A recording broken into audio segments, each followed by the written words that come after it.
त्यांनी आपल्याला काळजीपोटी अडवलं असं गिरीश महाजन म्हणत आहेत. मला जर माझी स्मृती ठीक असेल तर मला वाटतं की त्या कालखंडामध्ये गिरीश महाजनांची माझी भेट झाली नव्हती. कारण ज्या दिवशी 26/11ची घटना घडली त्या दिवशी नंदुरबार जिल्ह्यामधील एका ग्रामीण क्षेत्रामधल्या खेड्यामध्ये मुक्कामाला होतो विशेष म्हणजे. आणि ही घटना मला त्यावेळेस ठेवली त्यावेळेस तिथे टी व्ही नव्हता, काही नव्हता. म्हणून मी आपले जयकुमार रावल यांच्या गावाला आलो. त्या ठिकाणी खात्री केली की काय झालं. त्या ठिकाणी मी टी व्हीवर पाहिलं आणि नंतर त्याच कालखंडामध्ये तत्कालीन मुख्यमंत्र्यांचा मला फोन आला, निरोप आला, वायरलेसवर निरोप आला की तुम्ही तत्काळ निघून एक बैठकीचं आयोजन केलेलं आहे. त्यावेळेस माझ्याकडं काहीही वाहन नव्हतं.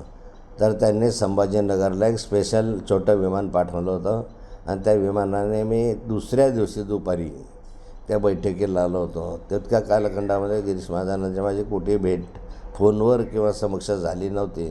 त्यामुळे पिस्तूल घेऊन गिरीश महाजन गेले होते हे मला काही आठवत नाही.